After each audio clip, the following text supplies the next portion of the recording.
저는 어렸을 때 기억들이 그렇게 많지는 않습니다. 제가 초등학교 들어가기 전에 기억나는 것은 몇 가지가 있는데, 제가 어렸을 때 눈을 크게 다쳐서 한쪽 눈이 이렇게 눈동자가 절반이 하얗게 된 그런 사건이 있었거든요.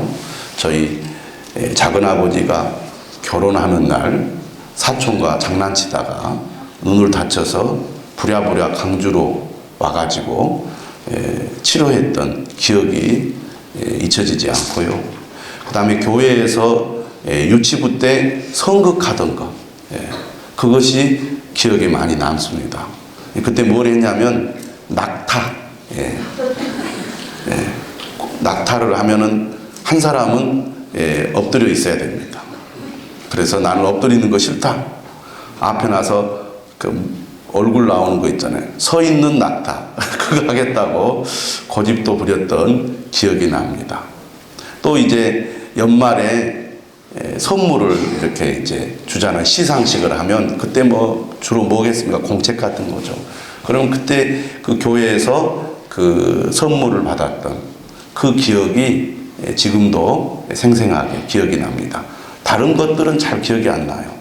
초등학교 이전의 기억들은 거의 별로 없는 것 같습니다. 그런데 또 하나 제가 기억나는 것 중에 하나가 뭐냐면, 제 막내 여동생이 72년생인데 저희 집에서 태어났거든요. 저희 집은 아주 작은 초가집이었습니다. 집을 짓다가 집이 무너져가지고 다시 기둥을 잘라서 집을 짓다 보니까 이제 집이 아주 낮게 초가집으로 지어져 있었습니다. 겨우 이렇게 누우면 어린 나이에도 저희 작은 방에서 할머니랑 저희 형이랑 이렇게 누워 있으면 겨우 발 뻗고 잘 만큼 아주 작은 방이었어요. 아마 지금 그 집이 그대로 있었다면 어떻게 이런 집에서 살았을까 할 정도의 작은 집이었던 것 같아요. 그런데 그 집에서 저희 막내 여동생이 태어났어요. 그래서 저는 이제 마당에 있으면서 아이가 태어나는 소리나 막 그때 막 이제 분주케 했던 그 기억이 납니다. 자세하게는 잘 기억이 나지 않지만 위생적으로나 또 여러 가지 면에서 매우 좋지 않은 그런 환경에서 저희 막내 동생이 태어나는 것을 제가 보았는데, 그것이 제 마음속에 깊이 남아 있습니다. 지금 같으면 상상하기 어려운 일이죠. 의사도 없이 산파가 왔었는지 아니면 어떤 할머니가 왔었는지 잘 기억이 나지 않지만 저희 아버지가 이렇게 동생을 받았던 것 같아요. 아이가 태어난다는 것, 옛날에는 참 위험한 일이잖아요. 저희 어머니로부터 얘기를 들어보면 저희 외할머니께서 이렇게 아이를 낳을 때 저희 어머니 위로도 아이가 태어나서 얼마 안 있다가 죽고, 저희 어머니가 태어난 이후 그 밑에 또 아이를 임신해서 또 태어났는데 죽고, 이렇게 위아래로 죽은 아이들이 많았다는 얘기를 들었습니다. 예전에는 아이를 낳는 것이 참 어려운 일이었다. 병들어 죽기도 하고 태어난 지 얼마 되지도 않은 상황에서 죽는 일들이 참 많기 때문에, 그러기 때문에 옛날에는 아이를 더 많이 낳았던 것 같아요. 왜? 죽을 수도 있으니까. 낳고 또 죽고 낳고 죽고 이런 가운데 이제 몇 명의 아이들만 그래도 이 여러 가지 그 유아 시기의 질병을 이겨내고 이렇게 성장해서 성인이 되는 그런 경우들이 많았기 때문에 참 한 아이가 태어난다는 거 참 그 여러 가지 어려운 일들이 많았는데요. 오늘 우리가 읽은 성경 말씀은 예수님께서 이 땅에 태어나던 그 환경과 그리고 그 주변의 이야기를 다루고 있습니다. 오늘 말씀에 보면 예수님께서 베들레헴이라는 곳에서 탄생을 하는데, 어디에서 탄생을 하느냐? 마구간에서 탄생을 합니다. 어린아이는 면역력이 많이 부족하잖아요. 그런데 이 호적을 등록하러 요셉과 마리아가 어렵사리 나사렛에서 베들레헴이라는 곳으로 갔는데 마땅히 아이를 낳을 만한 장소를 찾지 못한 거예요. 그래가지고 결국 어디에서 아이를 낳을 수밖에 없었느냐 하면 마구간에서 아이를 낳을 수밖에 없었습니다. 짐승이 머무르는 마구간, 얼마나 냄새가 지독하겠습니까? 막 똥은 사방대에 막 널브러져 있고, 그리고 마구간이 얼마나 이렇게 뭐라 그럴까요? 벽이 잘 막아져서 보온이 됐겠습니까? 이 이스라엘 지역은 낮에는 덥고 밤에는 춥고 기온차가 심한 지역인데 아기가 태어났을 때 얼마나 위험했겠어요. 지금도 잘못하면 아이가 병에 걸리거나 목숨을 잃을 수 있는데 지금부터 2000년 전에 그것도 집도 아닌 마구간에서 예수님께서 태어나가지고 그리고 말 구유에 예수님을 이렇게 이제 누이셨잖아요. 그러니까 예수님께서 태어나신 그 환경은 매우 위험한 환경이고 지저분한 환경이고 사람들이 꺼려하는 그런 환경 속에서 예수님이 태어나셨다는 것입니다. 잘못하면 예수님께서 자라지도 못하고 어린 나이에 목숨을 잃을 수 있는 그런 위험천만한 환경에서 예수님께서 태어나셨다. 마태복음에 보면 헤롯 왕이 예수님을 죽이려고 그 지경에 있는 2살 이하의 남자아이들은 다 죽이라고 명령을 하잖아요. 이처럼 예수님은 이 땅에 오시기는 오셨는데 하마터면 목숨을 잃을 뻔했습니다. 칼에 죽임을 당할 뻔도 했고 아니면 여러 가지 질병으로 인해서 예수님께서 죽을 수도 있는 그런 매우 위험천만한 환경을 뚫고 예수님께서 이 땅에 오셨다는 거예요. 누구 때문에? 따라서 합시다. 나 때문에. 나 때문에 예수님이 오셨습니다. 자, 그런데 이처럼 예수님께서 마구간에서 태어나실 때 이 예수 그리스도의 탄생을 제일 먼저 들은 사람들이 누구냐면 오늘 본문에 보니까 몇 절에 나오죠? 2장 8절에 목자들이었습니다. 자, 여러분, 우리가 열심히 일을 합니다. 그런데 어떤 사람들이 제일 참 부럽습니까? 아침에 출근해서 저녁 되기 전에 퇴근하신 분들이 그래도 제일 부럽죠. 어떤 분들 지금도 2교대 하신 분들, 3교대 하신 분들은 오전에 출근했다가 오후에 출근했다가 밤에 출근했다가 출근 시간이 불규칙한 분들은 얼마나 힘이 든지 모릅니다. 그런데 늘 일을 밤에만 하시는 분들도 있습니다. 야간에만. 그런 분들도 있죠. 얼마나 힘들겠어요. 사람의 생체 리듬이 해가 뜰 때 일어나서 해가 지면 자는 그런 이 생체 리듬을 가지고 있는데 반대로 산다는 것은 매우 고통스러운 일입니다. 근데 오늘 본문에 나오는 이 목자들은 어떤 사람들이냐? 밤새 들에서 양들을 지키는 그런 노동자들이었습니다. 이 당시에 목자들은 어떤 사람들이었느냐? 주로 구계자들이 많았어요. 한마디로 말하면 이스라엘 사람들이 아닌 이방인들이 주로 이 일을 많이 했습니다. 그리고 이 사람들이 아무래도 그 이방인들이다 보니까 또 냄새도 나고 도시에 들어오지 못하게 했습니다. 뿐만 아니라 또 이들이 도둑질도 이렇게 종종 하다 보니까 일반 사람들로부터 신뢰도 받지 못했어요. 이방인이죠. 또 지저분한 일을 하죠. 또 가끔 그 세계에서 도둑질이 일어나다 보니까 사람들로부터도 약간 이렇게 의심을 받고 경계하는 그런 사람들이었으니 얼마나 힘이 들겠습니까? 또 잠은 집 안에서 자야 편하게 자는데 집 밖에서 잠을 자는다는 것은 그만큼 불편하고 힘든 일이죠. 이처럼 당시에 비천하고 소외받는 사람들의 대표적인 사람들이 당시에 팔레스타인의 목자들이었습니다. 그런데 그 목자들에게 천사가 나타나서 하나님의 아들 예수 그리스도의 탄생을 알렸다는 것입니다. 이것은 우리에게 뭘 얘기해 줍니까? 예수님은 교만한 권력자들에게 오신 것이 아니라 비천한 자들, 구계자들, 사회적 계급 중 최하위에 속한 자들에게 찾아오신 분이라는 것입니다. 하나님은 이러한 사람들에게 자기의 아들의 탄생을 알렸고, 예수님은 바로 이처럼 비천하고 고통 가운데 있는 사람들에게 참 기쁨을 주시려고 오신 분이라는 것을 알려주셨다는 것입니다.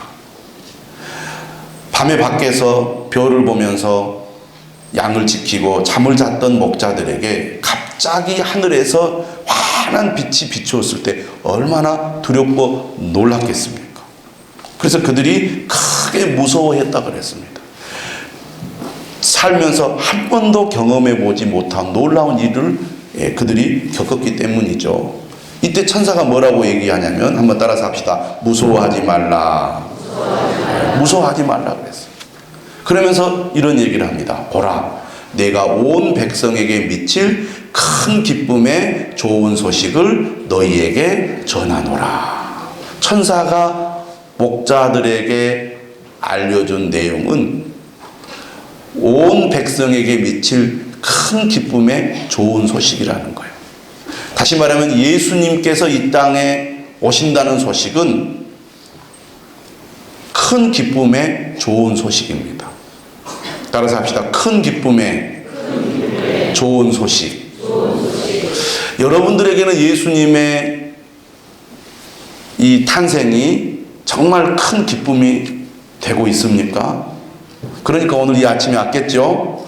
네. 안 그러면 놀러 가야 되잖아요. 어제부터 쫙 놀러 가야 되는데 아니야. 예수님께서 이 땅에 오신 것이야말로 정말 우리에게는 가장 큰 기쁨이야. 네. 여러분, 내가 사랑하는 사람이 내게 있으면 내가 사랑하는 사람의 생일은 기쁜 날입니까? 안 기쁜 날입니까? 기쁜 날이죠. 그럼 내가 별로 좋아하지 않는 사람의 생일은 나에게 기쁜 날이에요? 관심 없는 날이에요? 관심 없는 날입니다. 어떤 사람들은 예수님의 탄생이 별로 관심 없는 일일 수 있습니다. 근데 정말 사랑하고 내가 귀하게 여기는 사람의 생일이라면 어떻게 정말 서프라이즈, 깜짝 놀라게 내가 사랑하는 사람에게 기쁨을 줄까? 그 생각을 하지 않겠어요?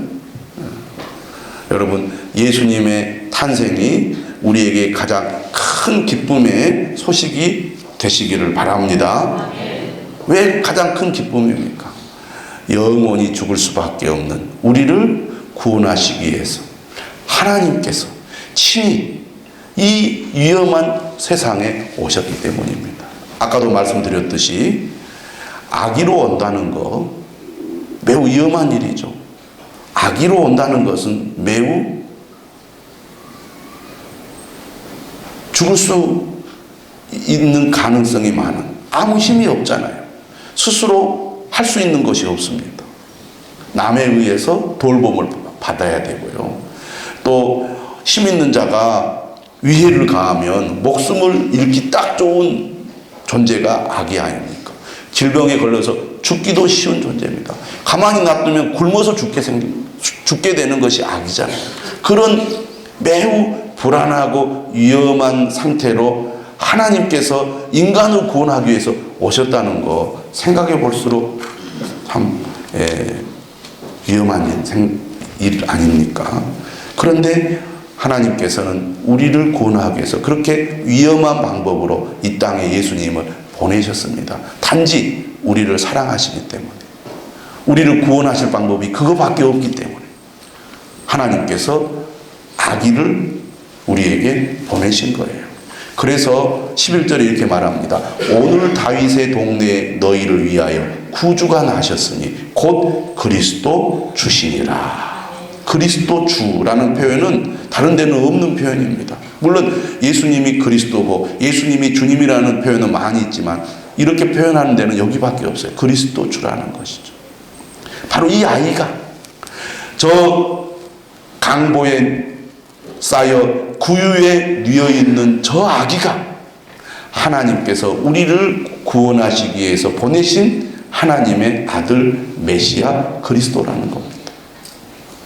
저 냄새나는 마구간, 짐승이 먹는 구유에 누워있는 저 아기가 우리를 죄에서 구원하기 위하여 이 땅에 오신 하나님의 아들입니다.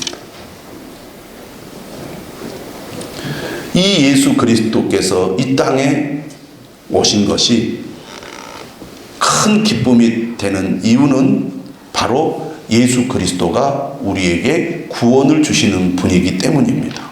그리고 이 예수 그리스도의 구원은 특별한 사람들에게만 적용이 되는 것이 아니라 예수 그리스도를 믿는 모든 사람들에게 이 구원이 적용이 되기 때문에 우리에게는 큰 기쁨이 되는 거예요. 그래서 10절에 뭐라고 말합니까?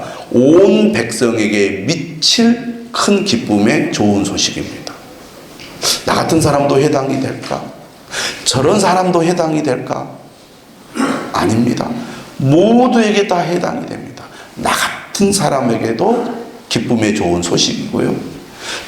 저 형편없는 모두가 손가락질 할 만한 그런 사람에게도 큰 기쁨의 좋은 소식이 되시는 분이 예수님이라는 것입니다. 오히려 똑똑한 사람, 힘 있는 사람, 잘난 사람들은 예수 그리스도께서 이 땅에 오신 것이 큰 기쁨의 좋은 소식으로 여겨지지 않았습니다. 오히려 정말 오늘 본문에 나오는 목자들처럼 비천한 사람들, 소외받은 사람들, 사람들로부터 인정받지 못한 사람들, 이런 사람들에게 예수님은 더 기쁨의 좋은 소식이 되었다는 것입니다.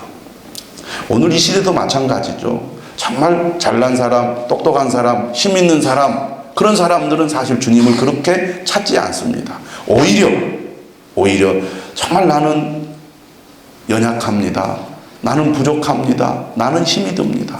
나는 지금도 고통스럽습니다. 이런 마음을 가지고 있는 사람들에게 주님은 찾아오십니다. 여러분, 우리가 어떤 상황에서 은혜를 받습니까? 모든 것이 막 잘 돼가지고 아무것도 부족이 없는 사람들에게는 하나님의 은혜가 잘 임하지 않습니다. 애쓰고 노력해도 잘 되지 않고 정말 삶이 버겁고 힘든 그런 사람들의 마음에 주님이 오시는 거죠. 오늘 우리에게 무엇이 구유입니까? 구유. 천사가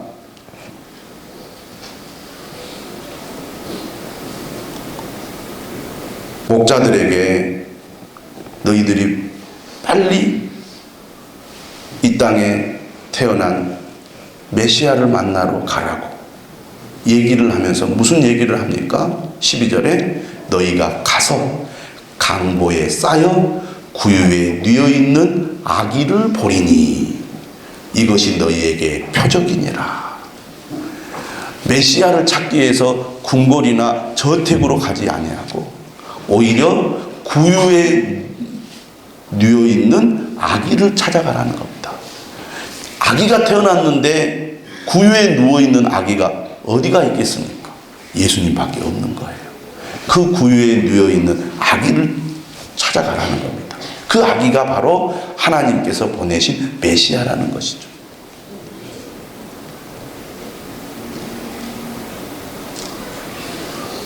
구유는 우리의 마음과 같습니다. 우리의 마음이야말로 가장 더럽고 추악한 곳이죠. 주님은 이러한 비천한 우리의 마음에 찾아오셔서 우리를 위로해 주시고 우리를 회복시켜 주시고 우리를 용서하시고 우리에게 용기와 힘을 주십니다. 예수님께서 구유에 누워 계셨던 것처럼 오늘 우리도 비천한 우리의 마음 가운데 찾아오셔서 우리에게 구원을 허락하신다는 겁니다. 오늘 우리에게 이러한 믿음이 필요합니다. 내가 더욱 낮아질수록, 내가 더욱 힘이 들수록 주님은 우리에게 찾아오셔서 우리를 위로하기 원하십니다. 목자들이 구유에 누워있는 예수님을 찾아간 것처럼 여러분의 마음이 힘들고 여러분의 마음이 괴로울수록, 더 고통스러울수록, 마음이 불안하고 두려울수록 구유에 누워있는 아기 예수, 우리의 구원자 예수 그리스도를 여러분 찾아가시기를 바랍니다. 그러면 주님이 우리를 만나주시고 우리를 회복시켜 주시고 우리를 새롭게 해 주실 줄로 믿습니다. 천사가 말합니다. 구유에, 강보에 쌓여 구유에 누워있는 아기를 보리니 이것이 너희에게 표적이니라.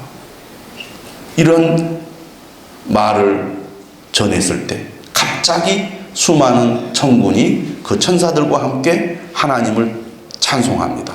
따라서 하겠습니다. 지극히 높은 곳에서는 하나님께 영광이요, 땅에서는 하나님이 기뻐하신 사람들 중에 평화로다. 유명한 내용이죠. 예수님께서 이 땅에 오신 것은 하나님께는 영광이요, 사람들에게는 평화라는 것입니다. 지극히 높은 곳에서는 하나님께 영광이요. 예수님께서 이 땅에 오신 것이 누가 하신 일이라는 겁니까? 하나님이 하신 일이라는 겁니다. 우리를 구원하기 위하여 이 땅에 예수 그리스도를 보내신 분은 하나님이십니다. 우리를 너무너무나 사랑하시기 때문에 하나님께서 위험천만한 방법으로 우리에게 찾아오신 사건이 바로 예수님의 탄생 사건 아닙니까? 이것은 곧 하나님이 우리를 얼마나 사랑하신지, 하나님은 얼마나 위대하고 놀라운 분이신지를 보여주는 사건입니다. 그렇기 때문에 우리가 이 일은 하나님이 하셨습니다.